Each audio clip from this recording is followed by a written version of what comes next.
Alright, here, I got you. Hold up.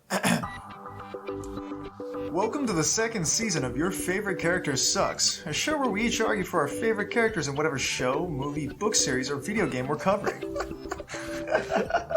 Is that roughly what we're doing here? Oh, we all have to put on that voice? It's hilarious. Welcome to the second season of Your Favorite Character Sucks, a show where each of us argue for our favorite character in whatever show, movie, book series, or video game we're covering. All right, Matt, your turn.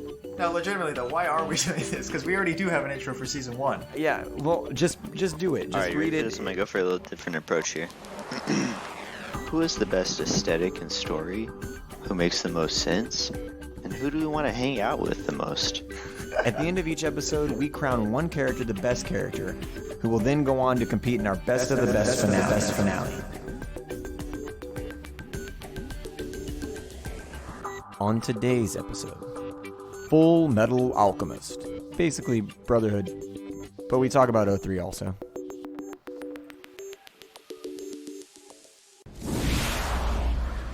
You guys really dropped the ball bringing me in on this one, bro. The tattoo was just because I thought it'd be Aaron or easy for Aaron to do. Here's the thing. This is our price of admission. If you have a tattoo, then you're in. All right, cool. Because so I can just get a tattoo of something I've never seen, and fucking I'm Golden an Girls. expert. Get a tattoo of Golden Girls. I have a Golden Girls tank top, so does that get me into that one? Dude, that is pretty sick. Also, have you seen an episode? Never seen an episode in my whole life. So Are you gonna let us know before it starts, like actual podcast stuff? Wait, hold up, that's my line. oh my god, that's Matt's line. Oh no. Alright, cut that from the podcast here, hold on. No, that's staying in 100%. That's amazing. Wait, have we started yet? Okay, there we go. No, it's No, this is overplayed from season you, 2, Matt. You Lawrence can't is do staying it. in. Oh, so basically I just have to segue the guest into, Yeah, you've Okay. been usurped. that's problematic. Well, we're doing today's episode is Full Metal Alchemist and Full Metal Alchemist Brotherhood. I had some confusion about that on the Instagram. I think just the Full I said, Metal who's your Alchemist favorite? franchise, right? Yeah, well, I said, who's your favorite Full Metal Alchemist character? And this one person said, does that I'm guessing that excludes Brotherhood. And I was like, no, come on, dude. So, Full Metal Alchemist, that means the manga, the both series, 2003 and Brotherhood, and also the movie that was on Netflix, if you want to talk absolutely. about that. I'm taking a different stance, and I'm going to say that I'm canceling everything that's not from the live-action adaptation. Okay, all right. And we're joined I'm in. Okay. We're joined by what, how do you want to go? You can introduce yourselves. Mr. Hi guys, I'm Chris Greiger, longtime friend of these guys, and I have a tattoo of the homunculus. These So are that a few means days. that means that I am well qualified to be on this podcast. Yes. Exactly. Is this going to be... Tell us again the inspiration for that tattoo. I thought it would be easy for Aaron to do as his first tattoo on someone beside himself. An amateur tattoo artist. That was just genuine And then horror. who else are we joined by? But how did it turn out, though? What is the quality of the tattoo?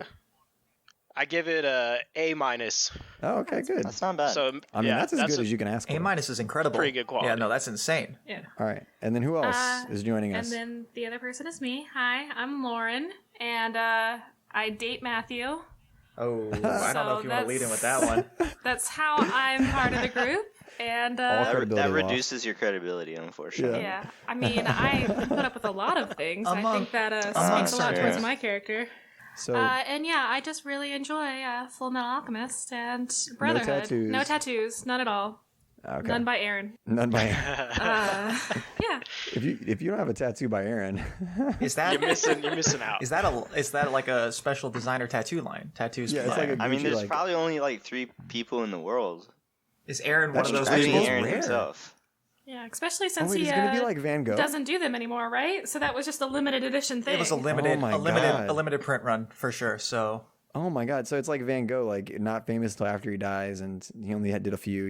Dang. well, we won't People are know. gonna be trying to cut my arm off. God dang. We'll preserve it. You know how people make pilgrimages to see like the bones of saints and things like that. They're gonna come see your arm. really think a dried out picture skin. of this tattoo needs to be somewhere where, like, when people are listening to the podcast, they can see it. Oh, we'll post it on Instagram for sure. Definitely post All it. right, Oh, yeah, we take a can do picture and that. send We it can to do us for that. sure. Absolutely. Good looking out, Lauren. Good looking out. Yeah, we just everyone deserves to see this tattoo. Enough logistics. Let's talk about Full Metal Alchemist. So, Full Metal Alchemist. Can I go first because my character is obviously the best? Oh, yeah, absolutely. shit. If you feel that strongly, you are obligated to go first. Okay, well, let me just go ahead and say that I've chosen von Hohenheim. How do they pronounce and the it? reason How do they pronounce it in the Japanese version? So, yeah, the reason I chose von Hohenheim is because of the way that they say his name. Exactly. It's just that they say it with this like really this depth that von Hohenheim. Oh, so good. And it really just sends chills down your spine every time they say his name. True. I also love how like I think it's like how the Fuhrer says Edward Elric, like Edward Elric. Yes. Like it's very. There's definitely Street vowels Fighter. at the end too. It's like Eduardo, Elric. Yeah. I'm not gonna go that far, but yes. Why wouldn't you go that far, John? Is there a particular reason Only why? Matt can do that. So anyway, Chris, what were you saying about Van Hohenheim? So like van Hohenheim, he is incredible. Like he starts off as a slave with no ambitions at all, really. Yes. Just this lowly, destitute slave, and inevitably reaches a godlike status. And instead of like using that godlike status to further his own personal selfish goals, like is out to just do the best that he can with what he has, like the tools that he's been given. Like he's just this. He regrets, like he sort of made a pact with that the first homunculus, right? Right, Was absolutely. that what it was? Was that lives- the first homunculus? Yeah. Oh, Yeah, right? Yeah. shit. Yeah. Yeah, they used his blood to create the dwarf in the flask. The dwarf in the And, flask. That's what it was. I was trying to remember. Yeah, and actually he received his name from the dwarf in the flask, and he received his training from that homunculus, Oh, and was fuck. like in service to the homunculus until the point that he decided that he being the homunculus was going to enrapture every soul in Xerxes into God. himself and von Hohenheim. So I think his entire his sojourn is just remarkable, and what he does with his immortality is just. I don't think someone could do better with it. It's Whoa, literally that's a insane. wild claim.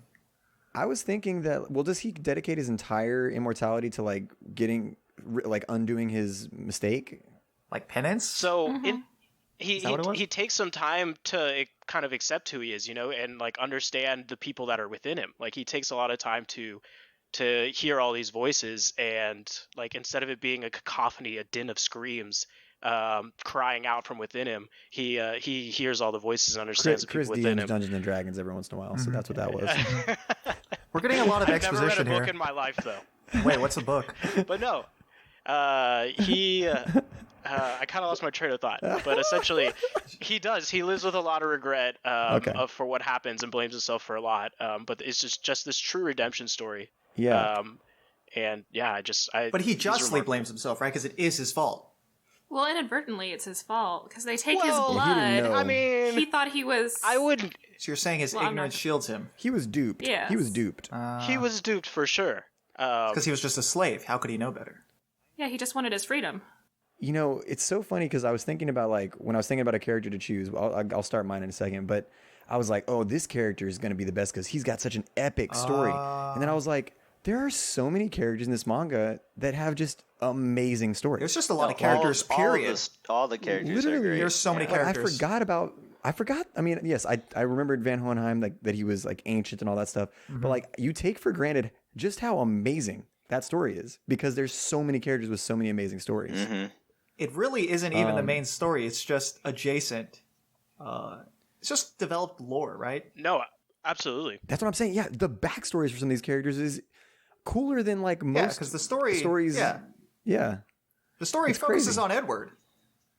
In the series, I'm guessing in the manga. I never actually read it. Sorry, guys. I just have the tattoo. But in both series, now I can't even say both series. In Brotherhood specifically, von Hohenheim's part is small, and Yeah. Well, like he doesn't even come in until very late in the series. small but significant, right? I mean, But very for significant. sure. Yeah. So the character that I'm doing, I went back and forth. I'll do my honorable mention later, but for the character I was gonna do, thinking about doing, but the character I'm doing did get impacted big time by Van Hohenheim, which is Edward Elric. Why do you think he would have been impacted by him, though? Because Yeah, I don't get it. Here's the reason. What's the connection? I just don't get it. Well, I'll get deeper into Edward Elric.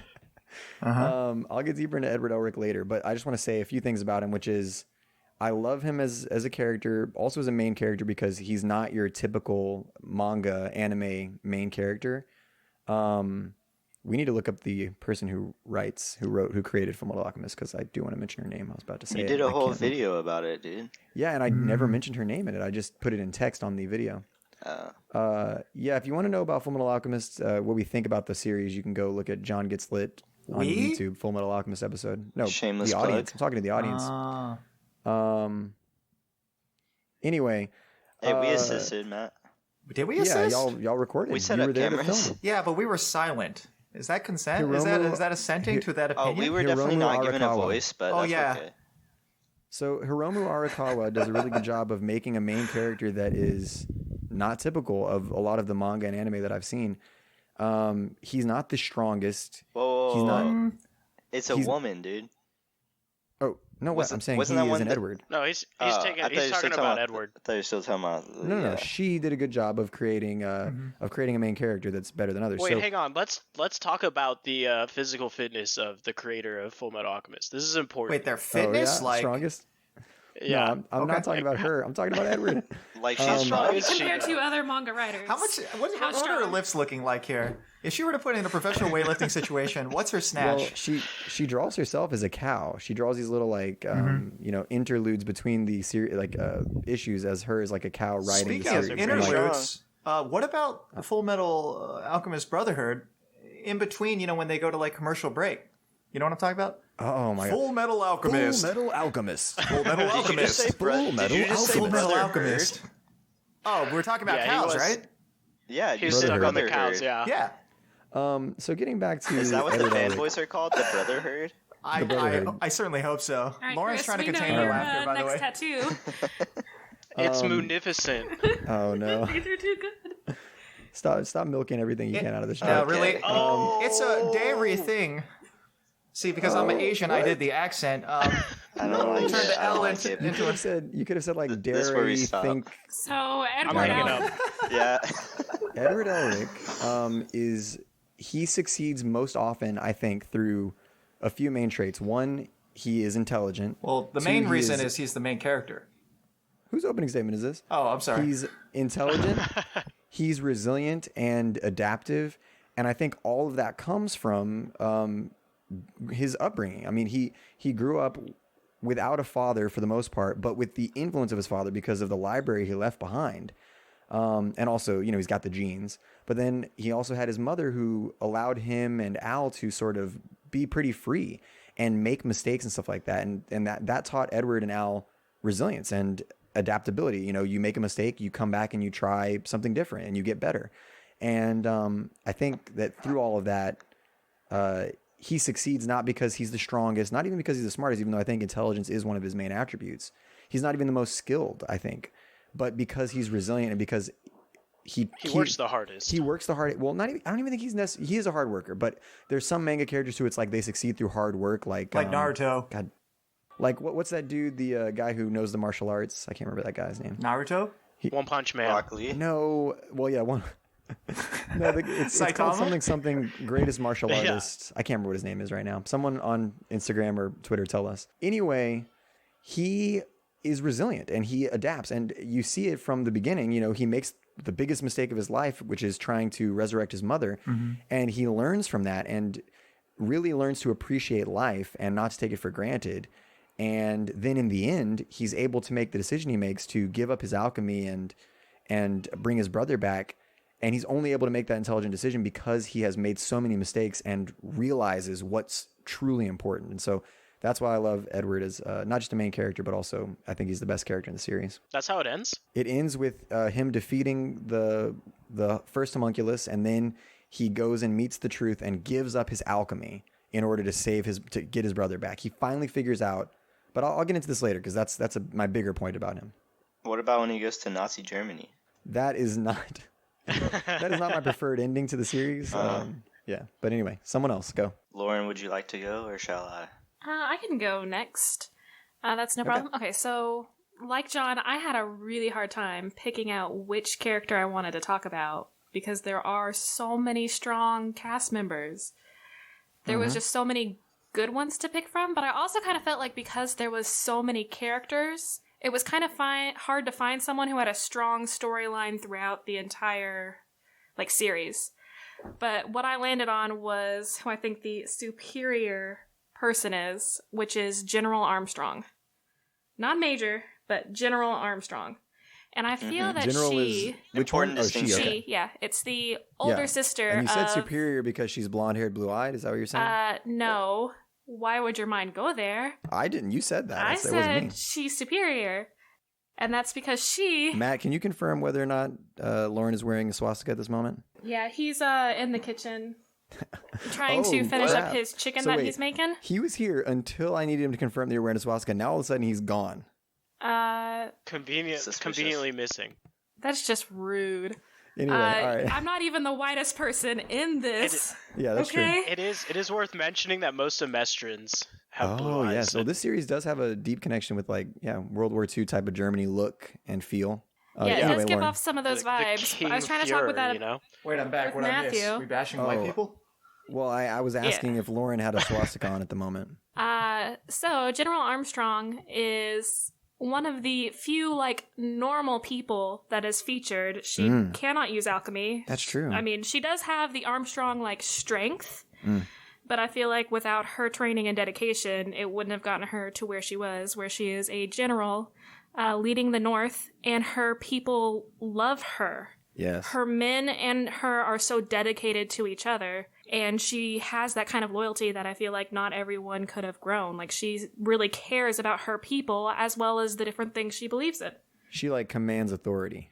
She really does. So she is just a nice, strong female character. For sure. That also defies gender norms, which they bring up, because they talk about how she should have children and not be leading the army.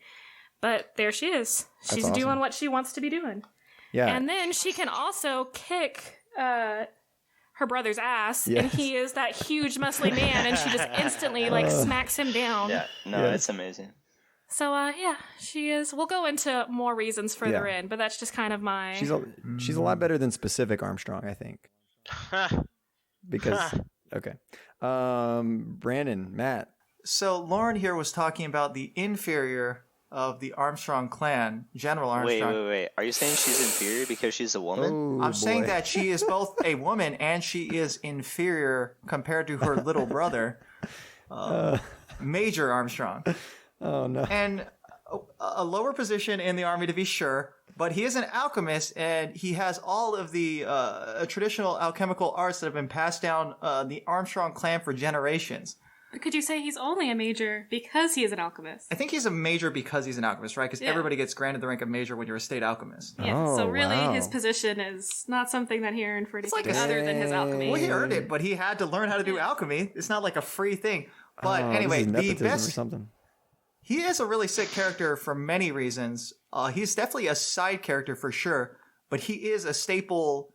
He's not as sick as Ed and Al's mom, though. She's sicker, I think. I think she's dead, so any amount of sickness is more than zero because you can't be sick when you're dead. She got sick and died. Yeah, but not she was so sick. Yeah. pretty sick, dude. But she's no longer here. The point is that Major Armstrong is just the coolest character. Yeah. He might not have the best. He doesn't even really have an arc or anything. He mostly exists to just support the main characters. Is he comedic But relief? I think in some aspects, yeah, he's comedic relief. But it's not just that. He's also really strong, and that's not. He's also a major beefcake. He is an enormous dude. This man is not only massive, but he is proportionally built.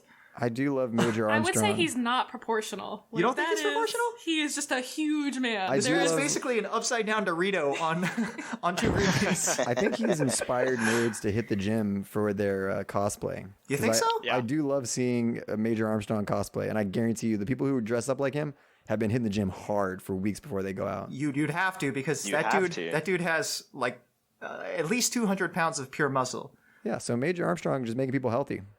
when him and yes. teacher's I know exactly what you're talking about. hubby. Teacher's husband. Oh It's my the best. goodness! It's Those literally the dudes. best scene. It's the The best swole scene, period. daddies, dude. It's Swole insane. And then the music that plays in the background while they're just completely demolishing. That's Sloth, right? Yes. Yeah, they're just destroying Sloth. But I don't even insane. think they don't even kill Sloth. I think Sloth just They, kind they of gives up, absolutely right? do not. No, I they think don't. Teacher- Sloth gets fast. Yeah, he gets like Mondo fast. But also, doesn't he just kind of be like, man, this is a bother. I don't want to do this anymore. No, they do end up killing him, they I beat him. think. Oh, I thought he took the Eeyore way out. I think it takes the general, the major, teacher, and her husband. It takes like everybody. And then once they're all in there, they Yeah, finally yeah, get yeah, him. yeah. God, dude, that is such a cool. I love the North, and that whole situation was badass. That whole situation is very cool. But the main reason that I like Major Armstrong, and not any of the main characters or any of the, I guess what John would consider important characters, is because for me, I just don't really care. I'm past the point where I care about these like edgy, dark characters with twisted and convoluted past and shit like that. Fuck that. Major Armstrong is a beefy ass dude, always willing to help his homies out, is loyal, very, very strong and powerful. Not just in terms of physical strength, but also his alchemy. And he is, I think, integral to like certain parts of the plot. Can we just vote right now? I'm No. sold. Yeah, right now. The thing is, though, and you need characters like Armstrong. You do. Yeah. Because if you don't have that, it's just too dark and edgy, and it really bogs things down. Whenever scenes like, well, we'll talk about it more later. Well, the original series was darker and edgier, and I feel like they played on him less. They did. They had him in the that- series less, yeah. Is that why it's just not as good? Or one of the many reasons? Well, I was looking into, because I was looking at a lot of differences and stuff like that and similarities between the two. There were a couple of scenes that were serious that in Full Metal Alchemist Brotherhood, they use Armstrong to kind of cut up the seriousness a little bit. But in 2003, it's almost like they took him out of the scene because they didn't want him there. They wanted the seriousness to play out, you know? Well, there's a lot of that stuff in Brotherhood. Yeah. Especially at the beginning, they really play on Edward being, like kind of a shrimp, even though his name is the Full Metal Alchemist. Yes. All right, Bran. All right, so my character is Scar. Yes. First of all, because anytime you give me a brown character who is fighting white oppressors, Yes. I'm definitely gonna side with him. No contest. Oh, for sure. But more seriously, I think he is also a very cool and interesting character. And I think out of all of these interesting characters, in my opinion, he has the most like compelling art, Dude, great arc. and backstory. Yeah, great arc for sure.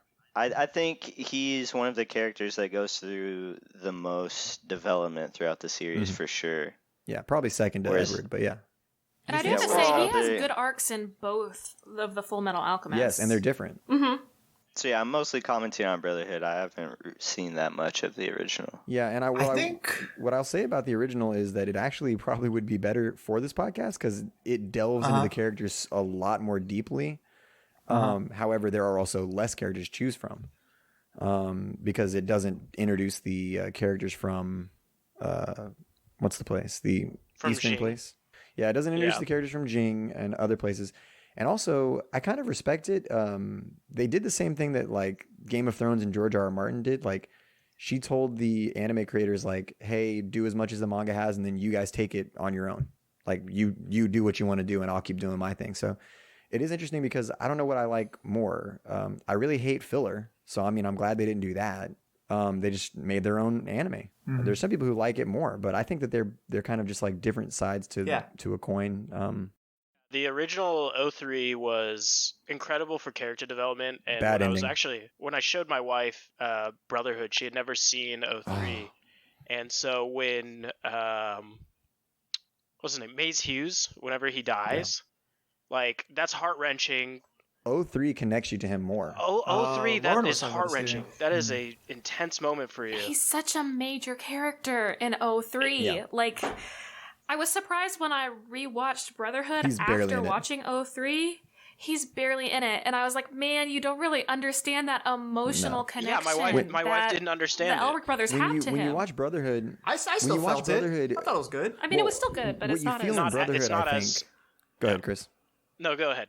What you feel in Brotherhood, I think, is not so much like a personal, like, oh my God, Mace Hughes. It's more of like, holy shit, there's a fucking government conspiracy at play. Oh my God. Like you're like feeling the terror of like something bigger is going on and a dude just got assassinated, you know? Yeah, yeah. They do kind of build off the, oh, it's sad. He was a father. He loved his family. A little bit, yeah. You know, he was Mustang's bud. He was there for them kind of for like a week-ish.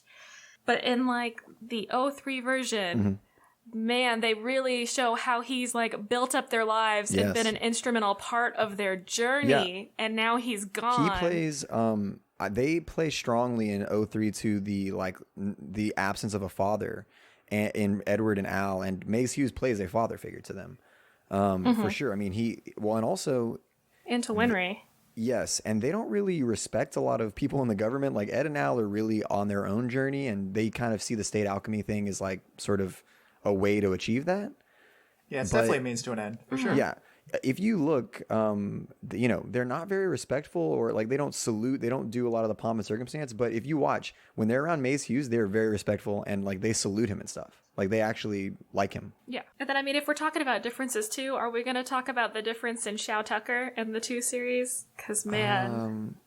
Oh, yes. That was heart-wrenching. Well, yeah, you know, it's almost cliche because I watch so many FMA like recap and review videos. Literally everybody is going to talk about. You have to talk about it, though. You have to talk about the saddest thing. It's so insane. All right, well, go ahead.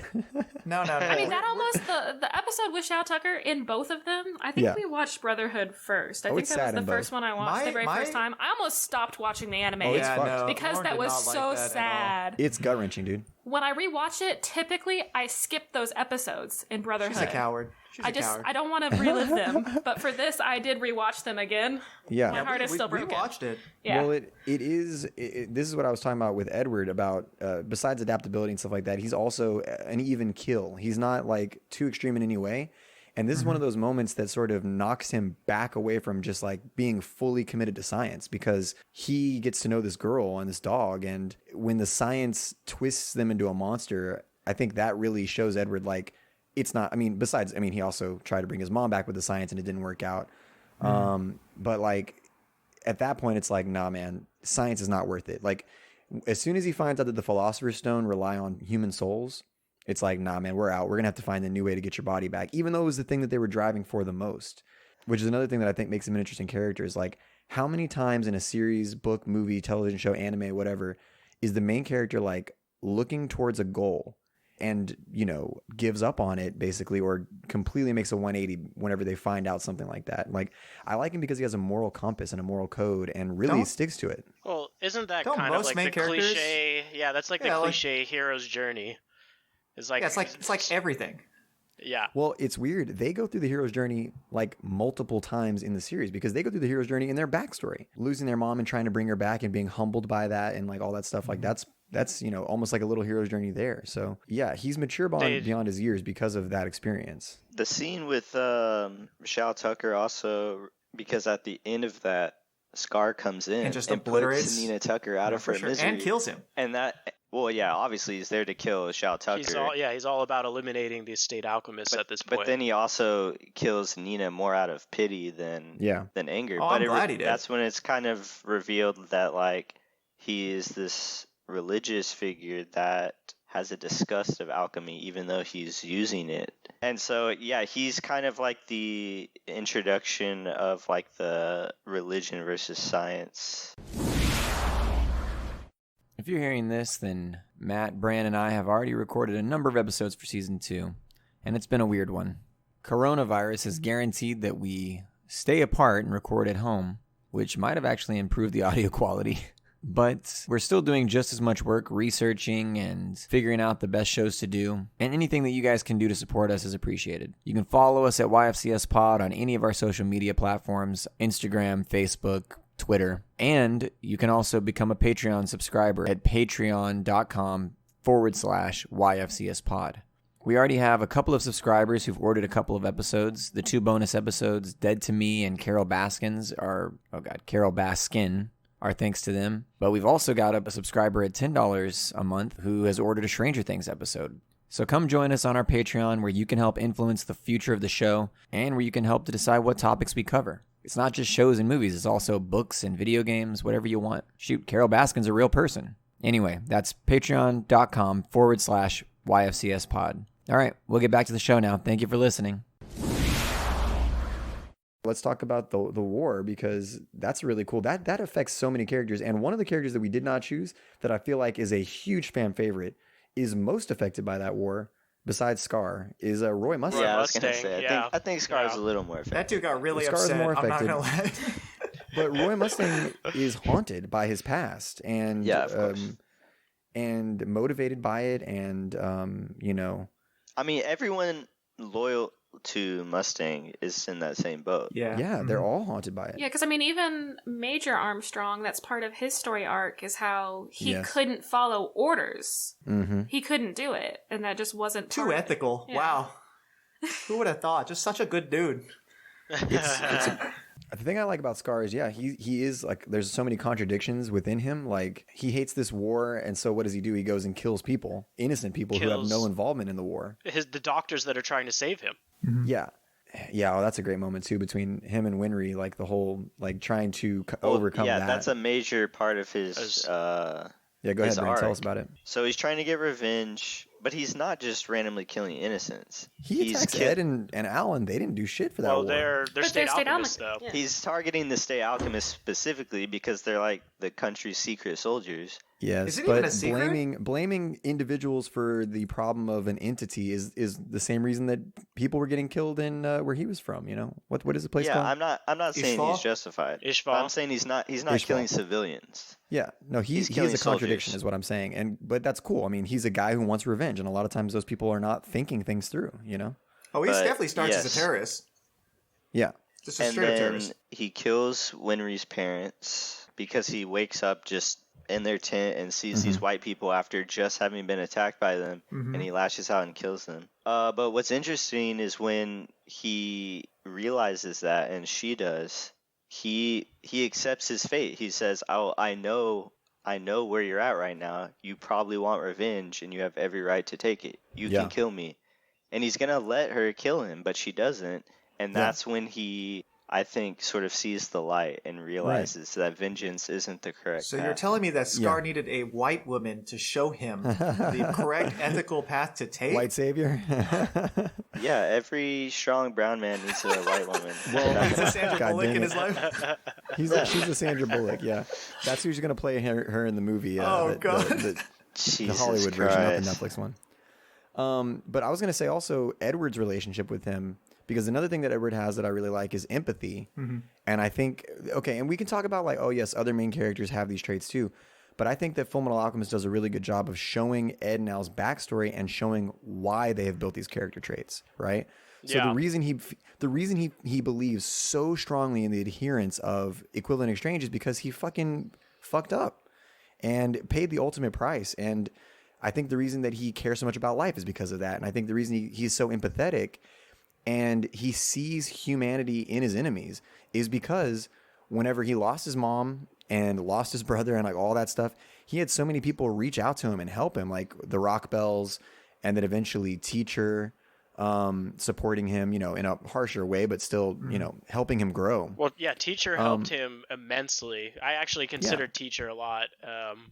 As a possibility? As one of my possibilities, because she Yeah, really Teacher's helped awesome. Teacher's cool transform shit. those brothers Yeah. by putting them on that task and training them to be like kind of the men that they turn into. Let me get you on Teacher, and we'll talk about Teacher. But let me say just what I was heading is, I think that Edward sort of allowing Scar the space to change also helped him change, which is like not just seeing him as an enemy and outright trying to kill him. And Scar is scary. Like the first time you see him, that dude owns State Alchemists and Yeah. like No, destroy- he's incredibly strong. The first time you see Ed lose his arm and have to go see Winry Rockbell, like Winry Rockbell gets introduced because Scar fucks Ed up. In that scene, Ed almost dies, but you know who comes in Yeah. and saves him? Roy Just Major- Mustang. Just It was Major Roy Mustang. Armstrong. No, No, it was Roy Roy Mustang. Mustang. Roy Mustang gets raining. owned because it was raining. So Major Armstrong was the only one that was strong enough to contest Star at the time. That being said, he said that he couldn't even really handle him. Maynard But, Armstrong only got the jump because Roy Mustang's fierce composure is why Was it even? Scar immediately targeted Roy Mustang instead. I want to say it was Rita That's true. Hawkeye that Yeah, I feel like distracted Hawkeye him. usually swoops in when Roy Mustang is in trouble. I also Roy really like Mustang's one of those Hawkeye too. characters- No. Roy Mustang's one of those characters who gathers a cohort around him. Oh, he's, absolutely. He's magnetic. He's a leader. He's a leader, yeah. So why didn't we pick him? Because This is I'll not tell you right now, interesting. here's where I'll drop in Curry. Yeah, he basic. When I told Curry all of the characters that we chose, he literally said they were all trash, and he said the best character is easily Roy Mustang. So why didn't we pick him? Well, I'll say at the end of the series, it's Scar that is talking Mustang down out of revenge. That's true. Mustang is on the warpath. Well, and Ed convinces him not to kill Envy too. Yeah. And Scar says, you're clearly the man meant to lead, but I'd hate to see a leader fueled by vengeance or something like that. Yes. And that's when Roy is like, taken aback by that. Because coming from Scar, who is like the embodiment of revenge in the show, that means a lot. Yeah. Dude. Yeah, I remember when von Hohenheim shows up and he coddles Roy in his arms and he says, "You are my child now." And he says, "Hush now, for I am the best character on the show, even though I'm not there I very remember that scene as often." well, actually. I do remember that scene. It was a good scene. Arakawa using these characters to like grow other characters. It's so fucking good, dude. It's literally it's not even just the best anime. It's possibly like the best story ever. All right, relax, it's just really kid. good. It's so good. It's okay. It's decent. Yeah, it's good. So anyway, you wanted to talk about Teacher, Chris. What do you want to say? I thought I said it. You did. No, it was just it was honestly that that You Ed, said it a few times. It was Wait, we're that talking about Ed, it? God damn Yeah, it. Stephen I'm out. King. Sorry. I'll see you guys later. Go ahead, I'm Chris. done. Sorry. No, please. No, Teacher, took Ed and Al under her arms, these orphans, after she experienced a very traumatic, similar situation, but from the opposite end. For sure. Oh my god, And hers after, is yeah, awful. after the two of them, or I guess the three of them, like reconciled together, like that they've all been there, just kind of from other ends. She ultimately decided to take them on as disciples, and when she sends them to that island and they learn, one is all is one. I think that's like a beautiful moment for them that I think 03 explores really well. Brotherhood does a good job with, but ultimately, I digress. Teacher is a phenomenal character in that, and as well as just like the Badass. just a badass in general, dude. She is so cool. Yeah. I mean, she survived a month in the mountains. That was her training, but she's just such a strong character. And With I think my nothing favorite but a thing machete. was with just the machete. I think my favorite thing about Teacher is even after her and Ed and Alphonse come back together, once they've lost their bodies and they finally work up the courage to go see Teacher, and how she like sees the same mistakes that she made herself in them. Hers are much and she worse. could have, yes. I Because mean, she was hers an are- adult when she made that decision. Yes. She knew better. That's another But thing when she that could makes have the series rejected great. those children, That's true. she could have just sent them away and been like, "You failed me." But yet she sees that they're broken and they're there for her approval and they're her I'm family. telling you, It's true. the lesson that the characters that are successful learn in the show is empathy, and that power is not what makes you happy. Is not what makes you successful, and that personal sacrifice is more important than sacrificing others and making others do the work for you. And you know who learns that lesson the strongest over the longest period God. of time? Tell me, throughout Chris. the series? Who learns that lesson? Von fucking Hohenheim. Yeah, but he doesn't stay around to teach Ed and Elle. He's a deadbeat dad. Yeah, He he's a is shitty kind of dad. he's a bad dad. That's true. Von But Hohenheim. He left because he realized what Father was trying to do. He came across this nationwide transmutation circle, and he saw that he was going to try and repeat Xerxes. Yeah, but he And couldn't so have dropped he- like a letter for his kids. yeah, no, he Been like, kinda- "Yo, I'm he trying to kinda- save the world. I'll be back for you." Nah, he So just he- ghosts them. I mean, so this was part of his character's evolution, was that he had a hard time. He was never loved by anyone. The one Yeah, if person you're he 1,000 thought cared years old, about too. him, the one person he thought cared about him used him to absorb 500,000 life forms. And drop an entire nation to its just death. I was also wondering though, if you're 1,000 years old, like how important are these kids to you? Like That's these mortal my kids, point. like You just Well, that go was and always- just. Well, don't How many they other cover- wives and children that did was- he leave that in was- the dust well, over these thousands Don't of Never. they cover He that as never part did of it. his like storyline? Is how he His- basically I don't know. didn't realize he could still be human until he met his wife and he had met these her. children. Oh. Like that's what She was- pushed him to shit. go and save the world and stop father. Oh yes, you're right. Oh, so wait, it's not his Dang. fault. So he's not a deadbeat dad. Well, He's I mean, not he a deadbeat probably dad. should He still didn't go have. about it the right Yeah, way. because he just He's told a- him he was leaving. Yeah, that's He's true. a Because workaholic. if you realize you love your wife and kids, the best thing is not to just ghost them. But what if you're the I only mean, one he who can did stop talk this to his calamity? wife very briefly before he left. He's just a workaholic who's trying to do the best for his kids. Daddy has to work. Hey, he's got Daddy some has issues. to save. Daddy has to save the world. All right. It's- Who do you think is putting food on this table? But I mean, like, he was even just afraid to like Well, touch his he's not kids even because home, he saw so he's himself as a definitely not putting food monster. on the table. You know what else is So- buck wild is after he left Xerxes and was like just wandering the desert, he came across this like new civilization that was in its infancy, Jing, and helped them create Oh alchemy. shit! Yeah, that's true. Yeah. So like, Did he create alchemy? yeah, he was a founding father of alchemy. Oh Like man! one of the original, like Okay. he created this beautiful romantic version of Oh alchemy. my god! Like Just the backstory of some of these characters is better than like the main characters in other series. Like, not What some of such- these what characters. such series Von would you Hohenheim suggest there? specifically. Von Hohenheim. Oh my god! He's got some flaws for sure, but I think it definitely enriches Well, his yeah. character. But every character has flaws. That's another good thing. No. Is this character? Yeah, the if he certain was- other if he was- It's all characters. real. If he was Well, perfect, yeah, that that's would why suck. Armstrong's not a good character because Major he doesn't have Armstrong realistic doesn't flaws. have any flaws. But he He's does literally have only good. flaws. He's only good. I mean, that's the whole arc that they did with He is the. by far the nicest character in the he show. was too He nice. is. That was kind of his flaw. His flaw is being too nice of a person. Wow, incredible. He is Also- genuine good. Yeah. Also, do you know how upset his like the people who have to make outfits, the Every time he seamstresses busts at the out of them, state alchemist, oh, yeah, so good. the seamstresses at the state alchemy. Which is weird Are pissed because off. he's weaker than his sister, who is like a by fourth far, of his by size. far weaker. Not even close. She just Yeah, mops him up no, every time. He's Oh, he's God. he's nice to everybody, but there's Mm-hmm. literally like a secret arc that we don't know about where the seamstresses of the state alchemy are like trying to get revenge on on shit. Armstrong. I mean, what if he's just keeping them all in business, though? You know, he's just no. laying. So I mean, nice. they're so rich. Supporting the economy. Yeah. How That's many true. new state alchemists could there possibly be? He's the only one keeping He's them in just business. using that government stipend and putting it to good use. See, he's just Literally too nice. feeding families. But no, his fighting style is excellent. Yeah, that's why he has must to admit, rip so right? many outfits, is because So- he's supporting those seamstresses. Correct. So I wanted to talk about this, and then Lauren, while I'm talking about this, it might be good to segue into because you were thinking about doing what, lust or envy, right? But only if we were talking about 03. Yeah, lust. Okay, so let me say this about 03, and then I think that'd be a good segue. So you can start thinking about. Hold what on you're one gonna say. second, John. Can I What? talk? What? It's going to take me 1 second. My only exposure to 03 Full Metal Alchemist is Kirsten Schroeder, our friend Kirsten Schroeder, gave me a set, and this is in the dark ages of anime, just a burn set of fan subs. I think it was like 3 DVDs, or maybe not even DVDs. They might just be CD-ROMs, and just like Sharpie, Full Metal Alchemist episodes like 1 through 10, Wow. shit like that. And Hey, Brand, text Kirsten now and ask her who's the best character and why, and I'll mention her later. All right, I got you. She's probably asleep because she's in Germany, but She better fucking wake up for this. holy Yeah, shit. it's morning over there now, right? If she likes Full Metal Alchemist, she better fucking do this shit. She loves Full Metal Alchemist It's so like much 3 she a.m. moved to Germany. Oh my God, you're well, right. she is German. Oh, right.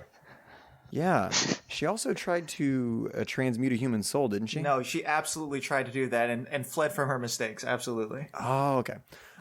So anyway, there is, like I said, there's this like argument about 03 versus Full Metal Alchemist Brotherhood.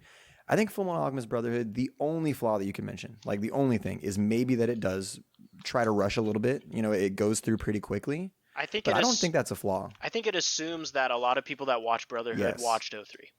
Yeah, so I think that if you're watching it by itself, some people have called it like incomplete because you need to have a little bit Really? of background before. I've heard I people mean, call it I the watched it without watching 03, and I didn't feel that way. I thought it's fine. I prefer Yeah. it that way. I I think don't it's just want all the concise. information. It's not Yeah. drawn out like I other love the anime. conciseness, Exactly. but like we were saying, you don't get attached to a lot of characters because it does like go through I it quick. love Well, I think you all the get- characters. Yeah, attached to different characters. Yeah, I still that's true. love Different a character. lot of the characters. Okay, but 03, while I do think it's admirable for like its character analysis and the depth that it goes through, it's flawed in a lot of ways. For instance, they make alchemy a magic in that series, whereas Brotherhood makes it a science. So like literally, which is like the point. Literally, there's a point where like Scar opens a book and like absorbs the words from a book because they're just like, oh yeah, he's just got magic. Like he can just you absorb can't do knowledge. that? Well, the other question about that is, Yeah, is it's like, called reading. Yeah, it's called reading, dude. Come on. he opens it and the words swirl out of the book and into his brain. It makes no sense. Like they just have random stuff like that happen all the time in O3. And like, of course, the alternate dimensions and stuff, like they don't explain any of it. It's just magic, quote unquote magic, right? But I think that I think the characters that get the best treatment in O3 are the homunculus. Like it doesn't make sense. Like I said, the magic of it, the explanation doesn't make sense. But in O3, they make it that like they are the failed human transmutations, which isn't as good as a story as how it is in Brotherhood. But it does give those characters a lot more depth. And so what were you thinking when you were thinking about Lust from O3, Lauren? So, originally, when we were doing this, I thought we were just going to be talking about the O3 version. So when I prepped, that's what I watched. And you're right. The way that they treat the homunculus is completely different. Like in Brotherhood, they're just kind of tools used by Father. Oh. Yeah, but, Father casts them out of himself because he considers them his imperfections. Yeah, but they really are what make up the O3 version. Like you said, they're the failed human transmutations. And so they have these deep stories. So like they're the like representations of the mistakes that the characters have made. Yeah, and so when I was watching it, I was drawn to Lust because the homunculi are what are essentially... No, they were essentially what was driving the plot because they were the ones creating all of the things that Edward and Alric were... No, that's not right. Edward and Alphonse. Alric. Elric. Yeah, I'm just combining names here. But Ed and Al... She's such a deep character. I feel like I can fall into the screen when she's on it. You know what I mean? No. I'm constantly like leaning forward. No, I don't get it. Explain it. All right, Explain she to me has in more detail. massive cleavage. We get that. It's Lust. She has large But let's try to appreciate women for more than just their bodies for a moment, okay? Ooh, boy. Let's keep going Lust here. isn't a woman. That's true. She was. Oh yeah, Lust is a homunculus. She was a woman, first, and that's their whole thing is they're trying to become human again, and they're the ones who are driving the plot. They're the ones who are kind of puppet mastering Ed and Al to do what they want, which is to become human. She is a big driver of plot in O3. And then she's kind of the one where she realizes she wanted to be human, but then she grows a conscience and kind of has this empathy for all the other characters, including Scar, and she gives that up to help them on their journey. Yeah, man. She's got a cool arc in O3 for sure. Yeah, it was a powerful arc, but then in the Brotherhood version, they're just kind of tools. Well, and the manga. Yeah. Yeah, in the manga too. Well, because, and it makes more sense because like, they try to explain why they're called like lust, greed, sloth, because like, they try to connect the sins with who they become. But then it doesn't make sense for Edward and Al's mom to be sloth, except for just to bring her back into the story. Because like, what does sloth have to do with them? It doesn't make any sense. Yeah, it didn't make sense other than just to like add a level of like torture to the boys. But it makes sense with my character that I was thinking about choosing, which is Father. I think he's a really cool villain. And it makes sense because he's trying to become a perfect being. So he casts out all of his sins, his sloth and his greed and all that stuff. And he's so like, what is the word? Like conceited or pompous. Like he believes that he's also like granting. Well, no, he's not those to things these because he cast out his pride. That's true. He casts out his pride. But like whenever Ling, who Chris, you were considering doing Greed Ling, we should talk about him soon. Yeah, I love Greed Ling. He can he's like, I'll give you immortality. Like he loves the idea of just being the source of power, and his obsession with power is ultimately his downfall, and his willingness to sacrifice others. I would like to point out his ultimate downfall is the fact that Hohenheim has been plotting against him for as long as he found out about this nationwide transmutation circle. That's true. And Hohenheim sort of sacrifices himself, right? And at the end, Hohenheim, yeah, he does. He sacrifices himself for the sake of his sons. And it does help Edward on his journey to realizing what is the most important thing. Yeah, you could almost say because Father cast away his humanity, but Hohenheim embracing it and embracing all of those souls and humans within him is what really defeated him. They're kind of a yin and yang scenario. Yeah, such a good story, dude. It's okay. Also, it's just decent. The other reason that I think Edward is a great character is because sometimes, you have good characters, but the themes of the story don't necessarily completely line up with the themes of the character. And I think that like the things that Edward learns and the lessons he learns and the journey that he goes on are perfectly aligned with the themes of the story. And so I think that's another reason that he's a great character. Did you want to talk about Greedling, Chris? Just like kind of an honorable mention, really. Yeah. Because I guess like the big thing I like about Greedling is because Greed was the only real homunculus to fight back against Father. Just kind of, but it wasn't necessarily. It was very selfish. It was greedy the way that he did. Yeah, for sure. But when he did that, and then the incorporation of him into Ling, this character from Jing that just was striving for his own perfection and immortality, and then these two selfish beings coming together and finding like a cooperation between the two of them and like sharing this vessel and working ultimately to be, I guess you could call like a good guy on the side of the good. It was just kind of a cool. I really liked how that character worked out. I don't know. I'm not doing a good job explaining it, but No, I liked how that character turned out. I think in Brotherhood, I think he's probably one of the most interesting homunculus. I think Envy's interesting, and again, I feel like I'm pulling it back to Edward a lot, and it's because I'm arguing for him, but also it's because I really do think he's the best character. The scene with him and Envy, where he basically proves to Envy that Envy wants to be human, and that Envy is envious of humanity, and all this stuff, and she just kind of like commits suicide. Like he's able to use his empathy to connect and understand his enemies. Dang, there's a quote that I'm trying to remember that reminded me of just now. Let me look it up. And while I look it up, Brandon, tell us more about Scar, because I feel like we I going was to say my honorable mention and favorite homunculus is Wrath. I love the Wrath. Fuhrer. I think he's Wrath the is coolest cool as one. shit. Fuhrer Dude. King Bradley. Dude, whenever Edward like is fighting Greed and having trouble, and then Fuhrer comes in and owns that dude, it's insane. Like he comes in with his swords and just destroys Greed. The Fuhrer is incredibly strong and has a cool story because he had to be raised as a human basically in order to lead this nation of humans. Yeah, he's our Nazi youth character, right? Yeah. Hitler I mean, Youth? basically, Yeah. he was bred to become the leader, like from the start. He is. It was like such a long plan. He is the only human homunculus hybrid, right? Or I guess Yeah, I think outside so. of yeah. Well, I guess doesn't Outside of technically Greedling? Green Ling become. Or Greed Ling, Eventually, yeah. but they come Yeah. later, much later. But I mean, he was the And- first, He Yeah. was the first, yeah.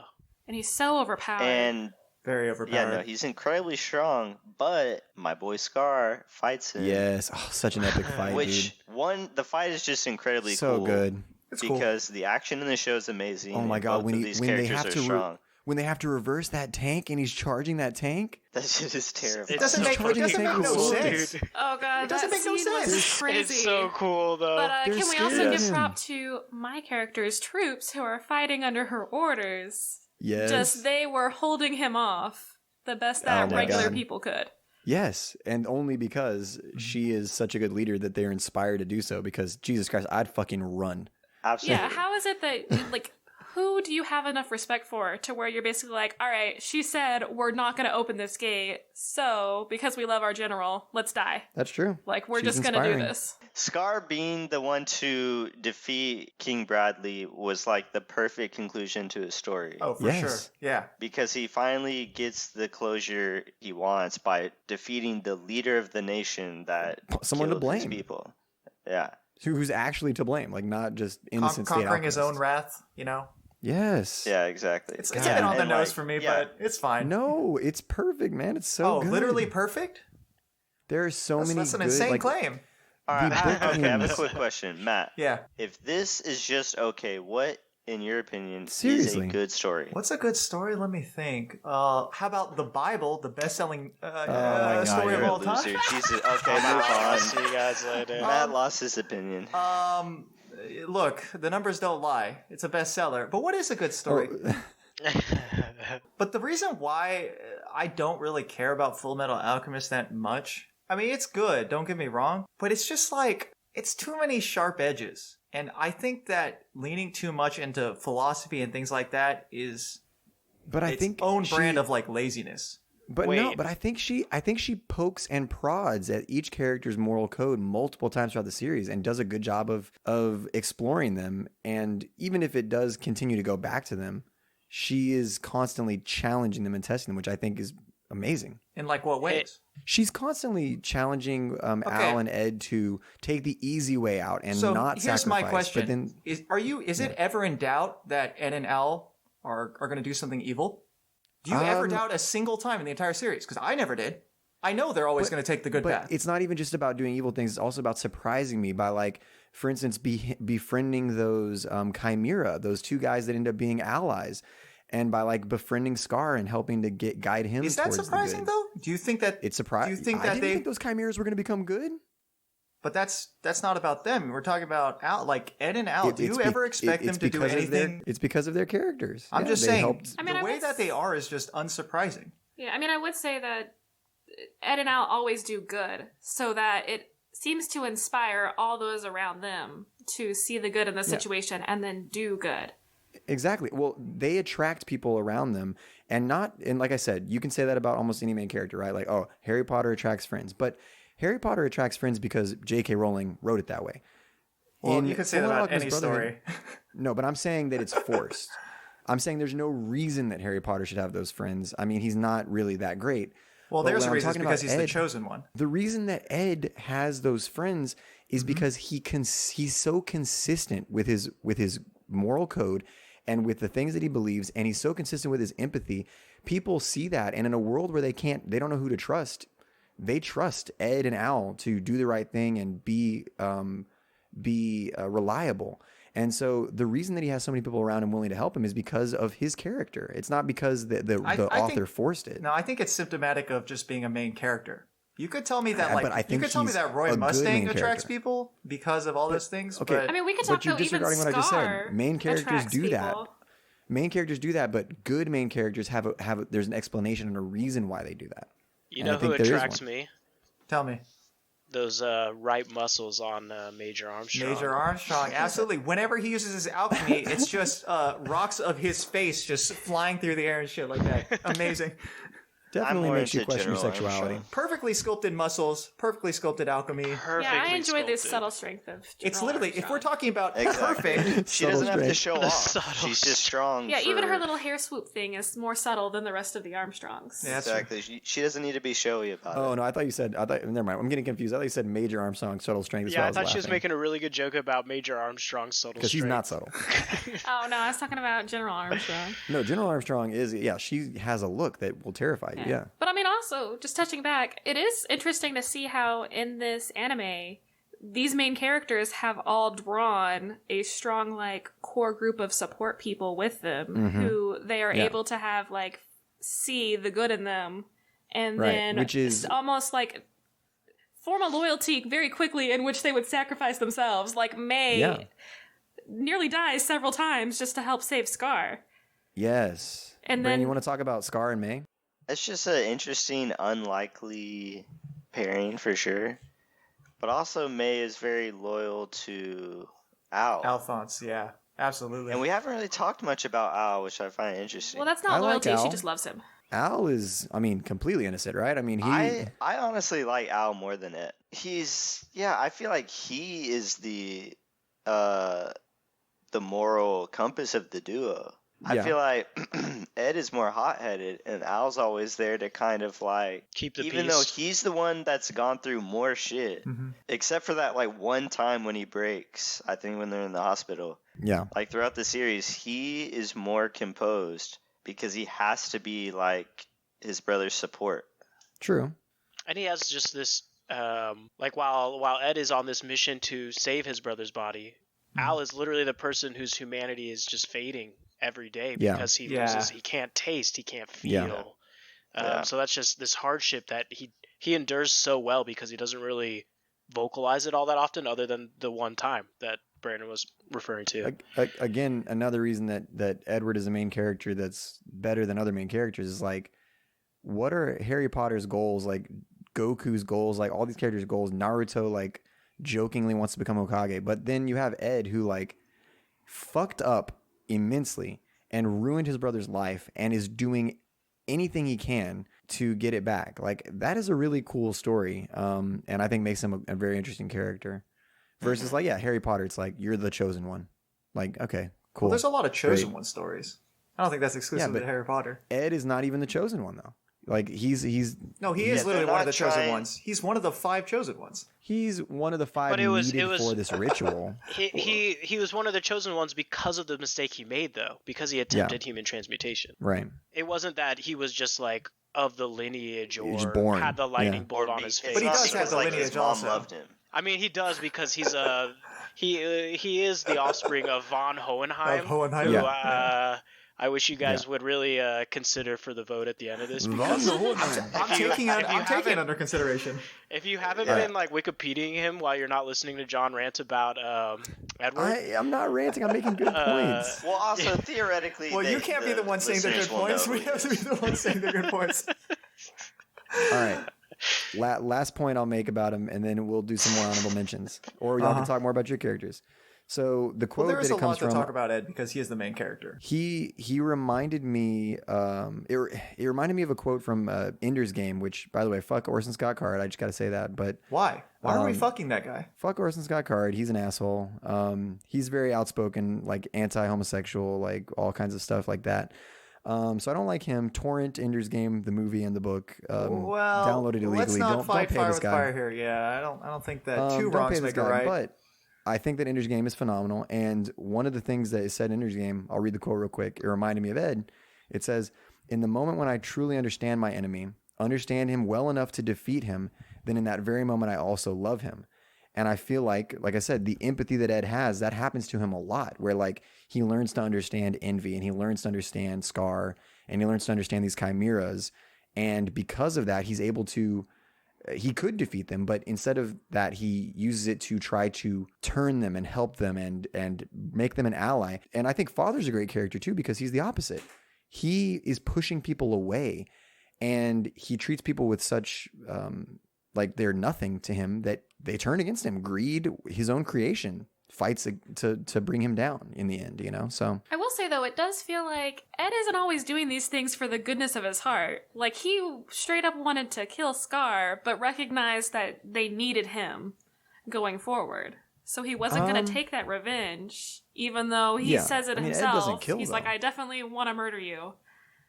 But But it's like the how- circumstances kind of push him sometimes into doing these things. And I think it's Winry also. Yeah.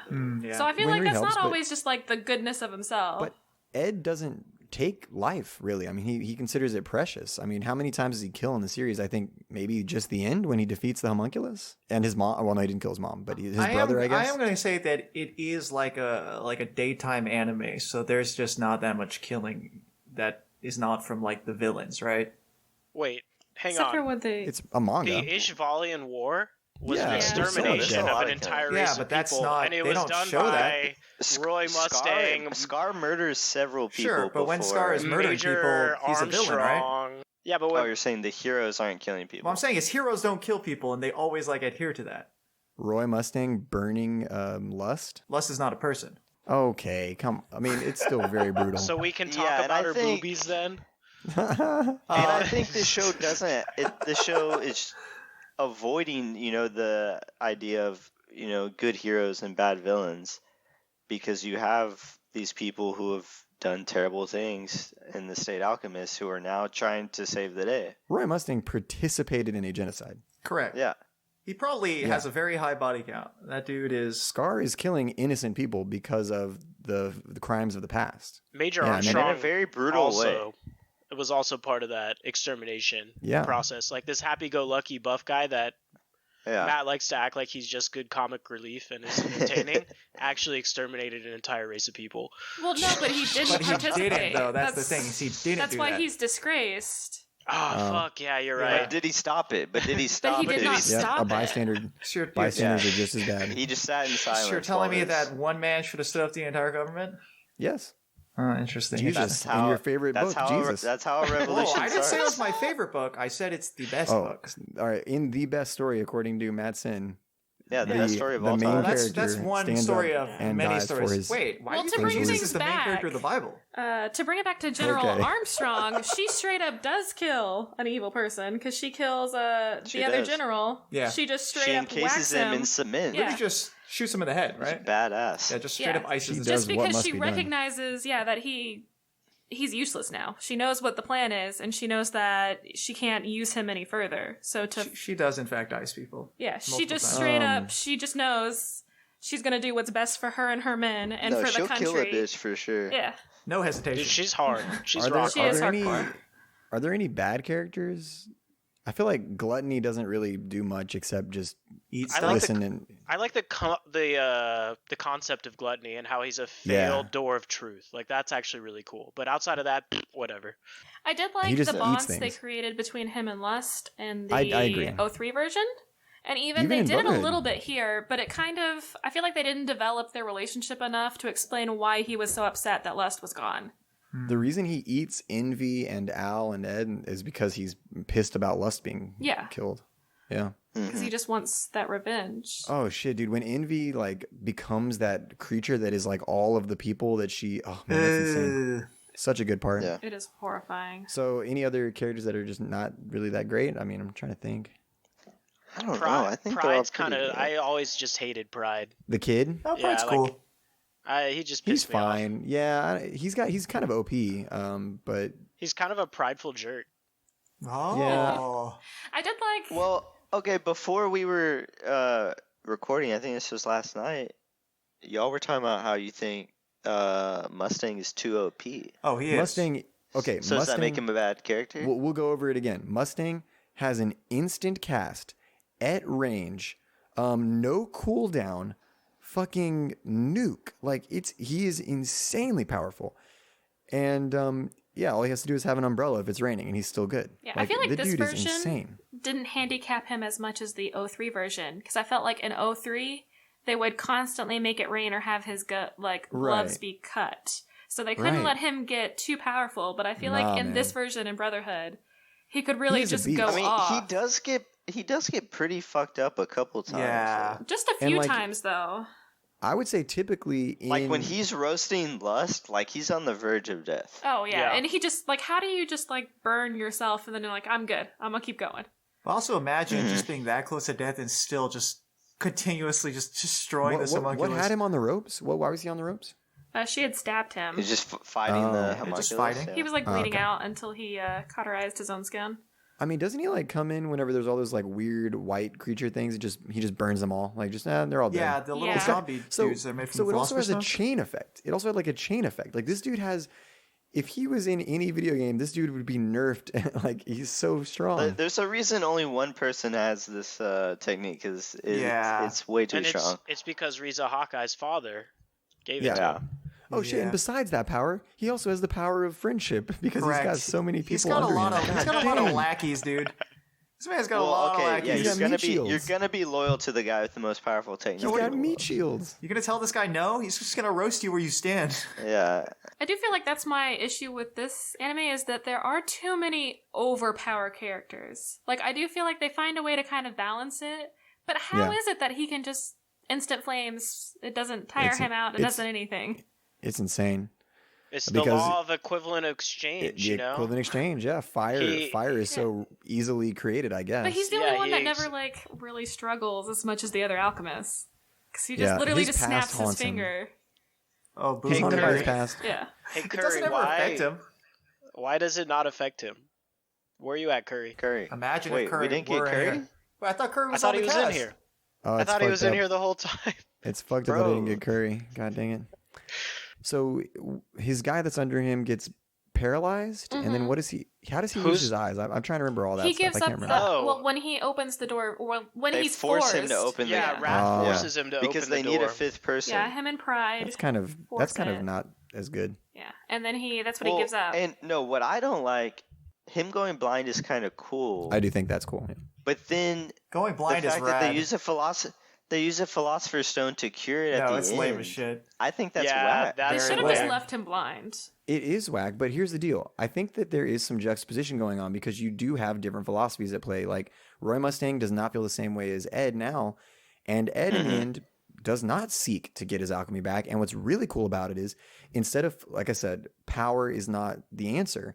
Instead of focusing on like getting his power back and caring about power, what does he do? He still continues to pursue and seek the knowledge, because he understands that knowledge and wisdom and empathy and all those things are most important. Yeah, they're the most important things. And so the I thing fucking is, love would you that, dude. say that the reason that the power is not everything is adjacent to the fact that they're all very powerful? You can say power doesn't matter when Roy Mustang is your ally, when you don't need to use transmutation circles and things of that sort. I do think, though, that it does make a little more sense for Roy Mustang to get an out, because he was forced to do the transmutation. So it's kind of fucked, because like he didn't make that mistake. Yeah. And he has to pay a price for a mistake he didn't willingly make. You know what I'm saying? So no, he chose. I mean, the thing is, wasn't he forced into it? We just said he was he was. Yeah. And it's kind of like, he was forced to do it, but it was to save Hawkeye. So the choices were let Hawkeye die. No, right? No. He and Risa were forced not his hand. going to. He wasn't going to save her.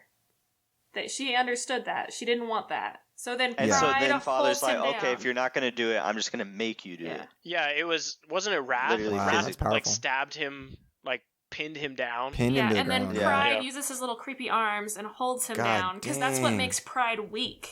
Is forcing Mustang. Yes. Because he wasn't going to be able. They weren't going to be able to defeat Pride without him forcing Mustang. I think this actually goes along with the theme of the story pretty well, which is like, he didn't pay the price. Like, there's no gain without pain. No pain, no gain. Like, but he didn't do it. He wasn't a willing participant in the sacrifice. So he shouldn't have to pay the price, and so he was forced to pay the price by somebody else, and that's kind of fucked. And those souls in the Philosopher's Stone, I mean, they're not coming back to being human, so you might as well use them for something good. I think they do say, like, the souls of our countrymen that were lost to the stone are going to help us to, improve the nation, basically. Yeah, he's going to be the leader. If I was one of those souls, I'd be like, all right, yeah, that's fine.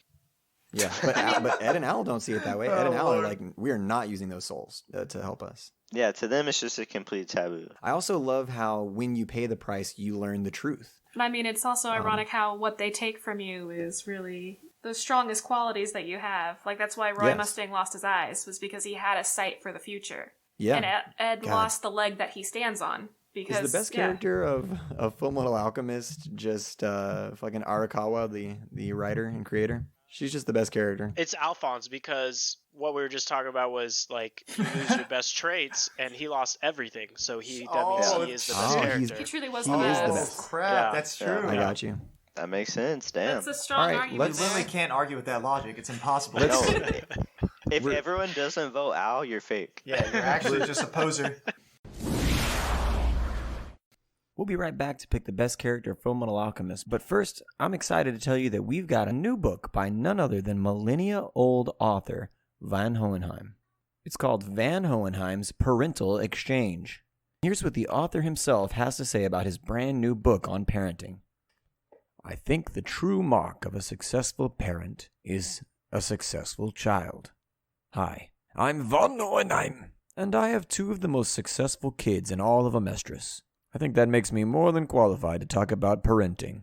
In my book, Parental Exchange, I detail my 1,000+ year journey to becoming the greatest father. And here are just a few of the tips you'll receive in my book.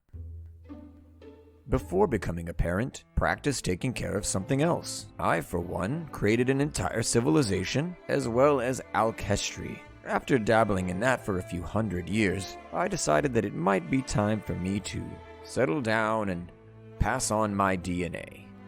Tip number 2.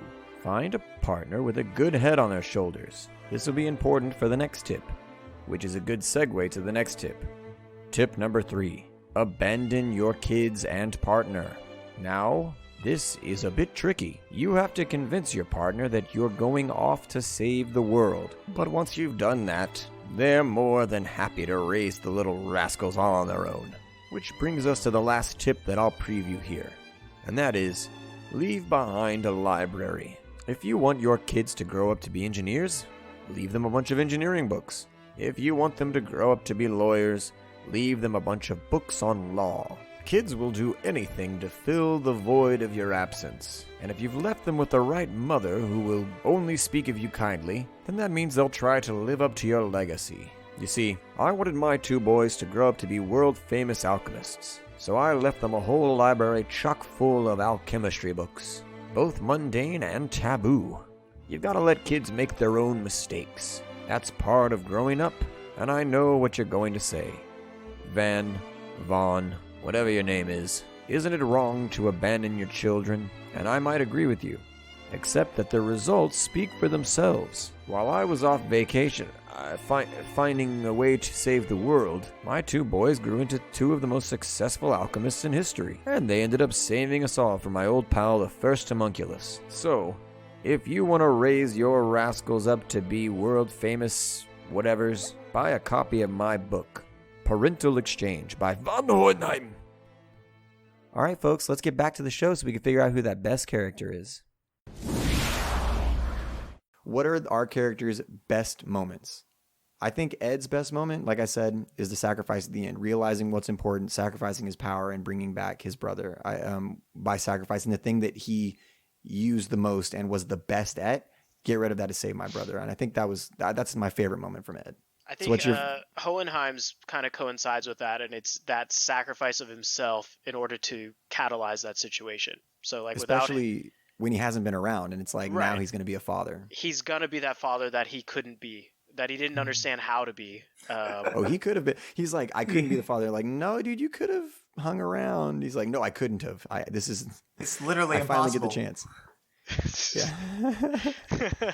I wish I could have, but but that's a great moment. That's a good moment.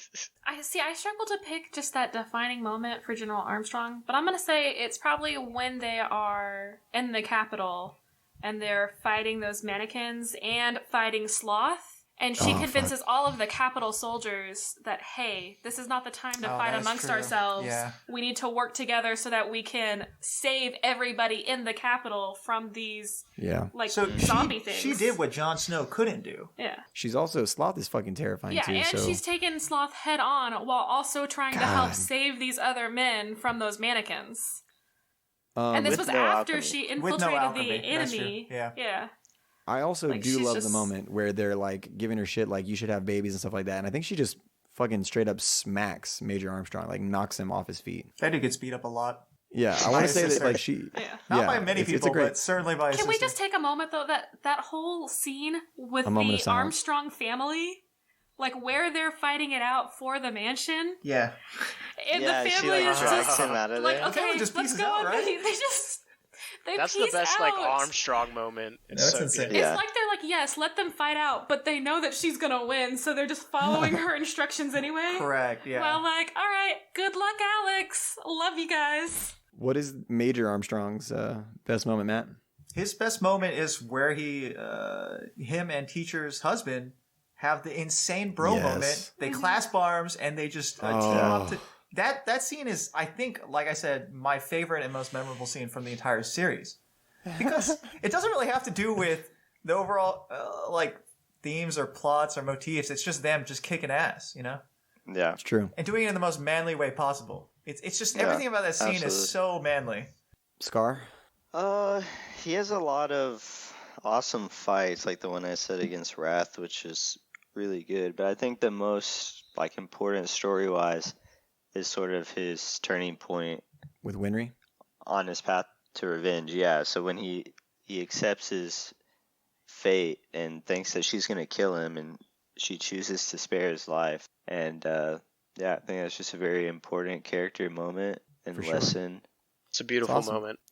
Which character has the best aesthetic? They look the coolest. Is Major it one Armstrong. of ours, or is it?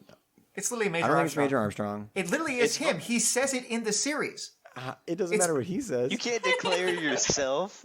I think, man, they all look so cool. I think honestly, I like Edward's aesthetic. I like the arm. The arm thing is so cool. The red coat with the arm is cool. I think Edward looks amazing. I like Scar. I think Scar looks dope. I think Scar looks cool with the tatted arm. I appreciated how Ling had to lose his sleeves when he really meant business, like Ling Greed. They would just rip off the sleeves of the shirt. Yeah, I thought that was kind of a cool touch. I think also Al's armor is amazing. Mm-hmm. Oh, okay, yeah. If characters we didn't talk about, Al, the suit of armor is fucking cool. I think the chimeras that come into play later on, Those are cool. Yeah. those were pretty cool. Oh yeah, Lion Chimera is badass. Mm-hmm. So, in my opinion, I think tier 1 aesthetic out of the 5 we have, or 5 or 6, how many? Yeah, 5. 5. Yeah. I think Edward and Scar are tier 1. I think that General Armstrong also, she's subtle, but looks awesome. No, she's cool. And I think Van Hohenheim has a cool aesthetic too. I really like von Hohenheim's I would put aesthetic. Major Armstrong as last in my. Just because you're not smart. You can't. But what about the sparkle that comes when he goes shirtless?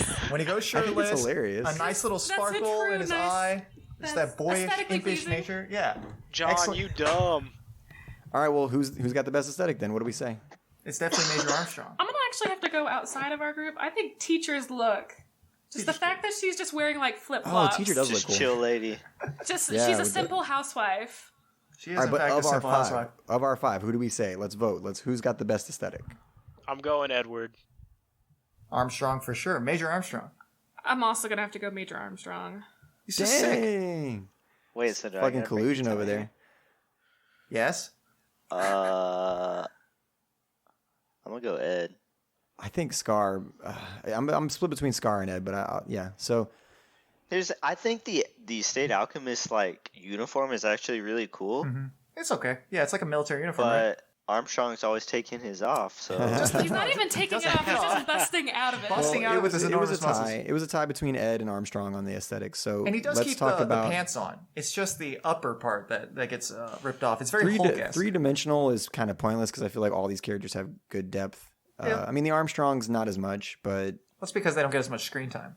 for sure. Well, I mean, Hohenheim gets less screen time than both the Armstrongs, and But really he's got a great backstory. That's has yeah. true. an intense three-dimensional character. They spend like a very strong episode though, specifically on Hohenheim.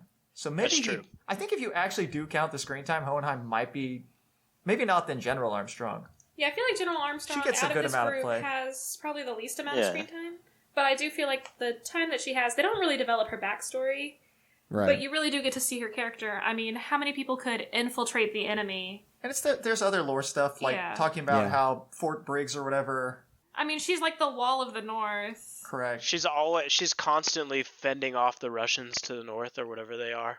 Yeah, they're Yeah. not Russians, but they are Russians. Yeah, and then But every they're time they talk definitely about Russians. her men, it's a reflection Bruh. on her. Yeah. Brotherhood by name is like so focused on Ed and Al that it makes it's kind of silly to talk about it because Ed and Al just get so much development and Oh, for sure. Yeah. But Yeah. I think in 03, you could argue for like Lust or other characters.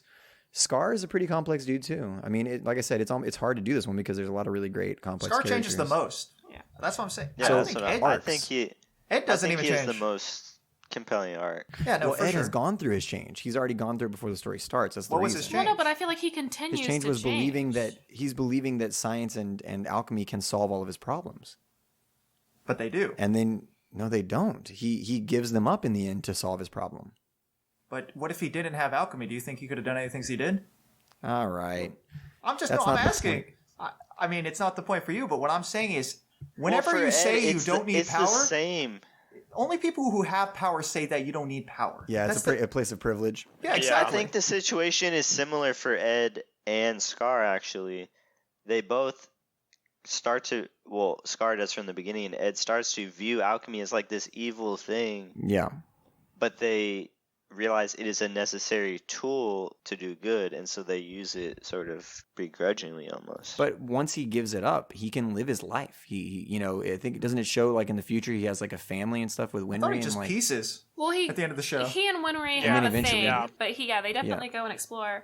I do think it's interesting how at the end, or like towards the end, they kind of realize there is no equivalent exchange. I think that's the biggest like changing point for the brothers. Well, yeah, he tells Scar at one point like your quest for vengeance will never be satiated because there's not it's not equivalent. Like life, there's no answer for life. Doesn't There is that no also get equivalent told to him exchange. by the Ishbalan, like? Yeah, what I would think he you're be? right. Because that's the thing too that they kind of cut out of Brotherhood. That was, I feel like, a little bit more in Yes. 03 is like You're right. Scar's time with other Ishbalan survivors. You're right. Because they you're cut right. that really Yeah, short yeah. here. Yeah. and they kind of backflash to when that, I guess you would call it an elder, was talking to him about vengeance. It was definitely elderly. Because that definitely played in his head when he was, like, speaking with Winry. But you kind of don't get to see that backstory about how he kind of is learning those lessons about how vengeance isn't the right. My preference is not always having expository backstory.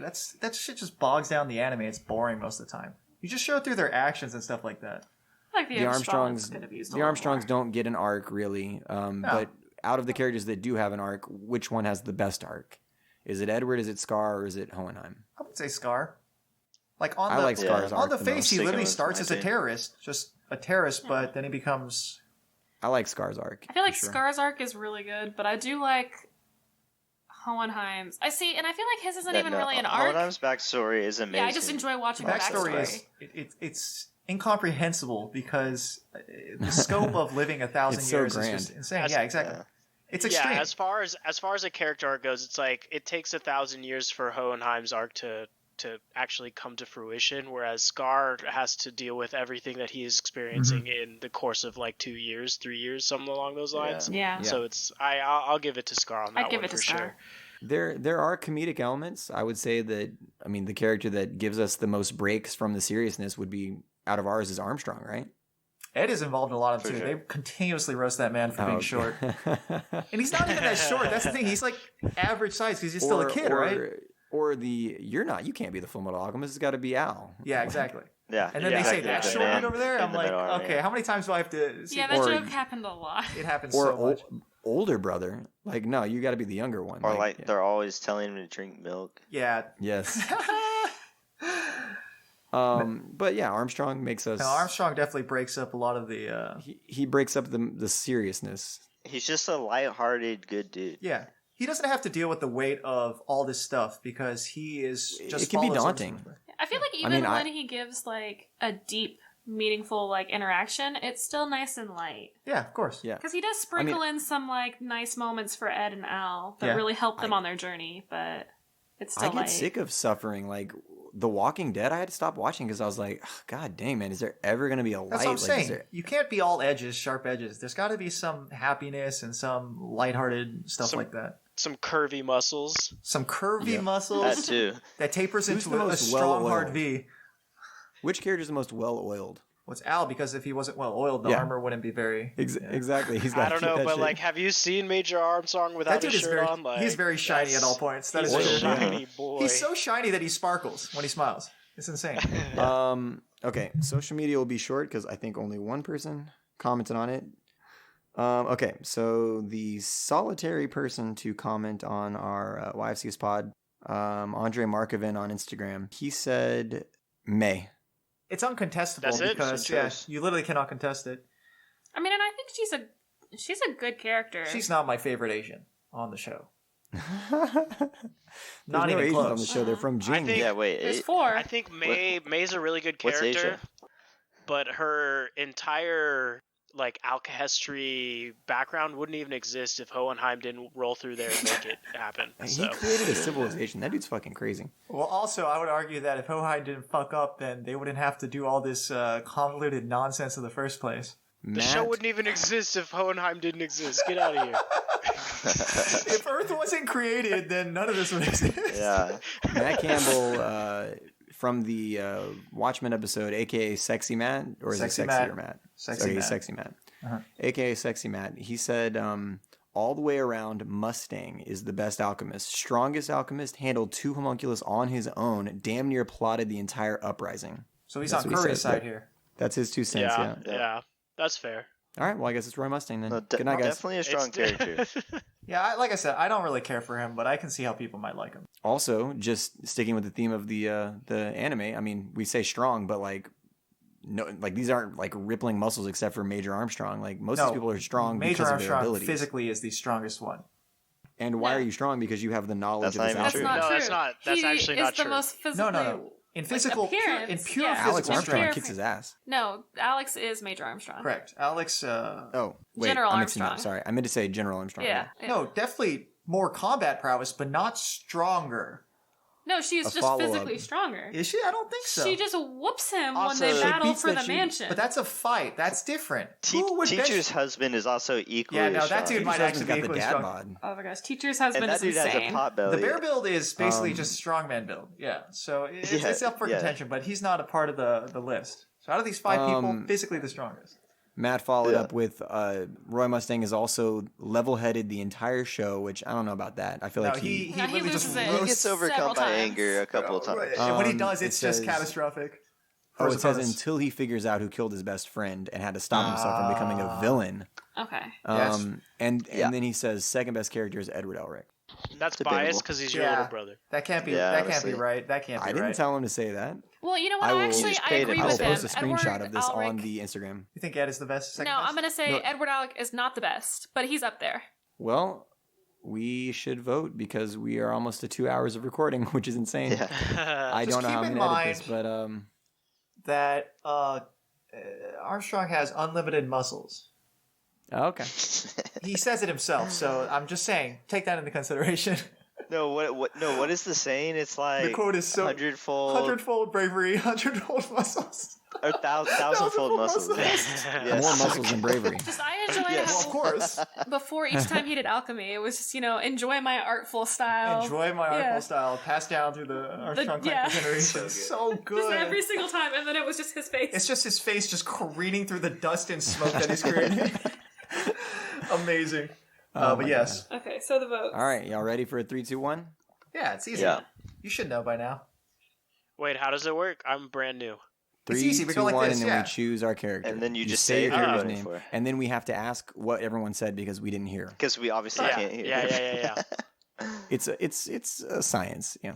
Perfected. Perfected. All right. 3, 2, 1. Major Armstrong. Scar. Really? I heard some I scars. heard a We all couple said- scars. What'd you say? I Yeah. said General Yeah, Armstrong. I did not I change went my after Scar. I went after Scar. I did. It does a please me to Silent see Scar. that the brown man has won. After all of the lobbying for your character, John, I'm very surprised you changed. I think Edward Elric is the best character, but I knew that he was not going to get Wait, chosen. why would you So vote you're for not someone? voting Why because you did don't you- really believe So you're a it. coward. Yeah. You have no credibility then. Exactly. No, I like Edward have learned from my mistakes and So I got a pity vote. That's I You think- got not. a pity vote, Brad. It's okay. You No. would have won anyway because All Chris. right, Chris, tell us here's why. the Yeah, truth. either way, Scar still got the dub because it's still 2 to 1 to 1 to 1 at that point.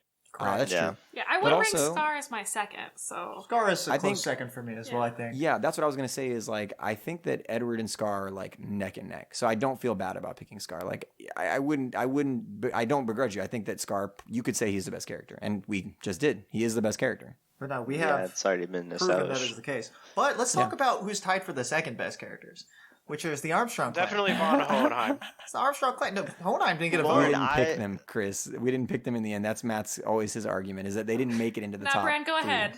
Just talk over the. General Armstrong was definitely in my top 3. For me, it was between her, Scar, and Wrath. Yeah, Teacher Wrath is was good. my second choice Teacher's because cool, she too. is also just an incredible character. That even though I they think- don't have a lot of screen time, is very well developed. Mine goes Edward, Scar, father. You want to hear my list? It's just Major Armstrong. Major Armstrong. That everybody else is a very. I mean, Scar is up there, but it's just the difference between him and everybody else is so immense. 100-fold, 1,000-fold. I can't believe it. We did it again. We figured out who the best character is in whatever we're talking about, despite the podcast being called Your Favorite Character Sucks. Now the only question is, what should we do next? You can help us decide by following us at YFCS Pod on Instagram and Twitter, and telling us which show, movie, series, book you think we should do. Until then, hit that subscribe button and catch us on the next episode. Thanks for listening.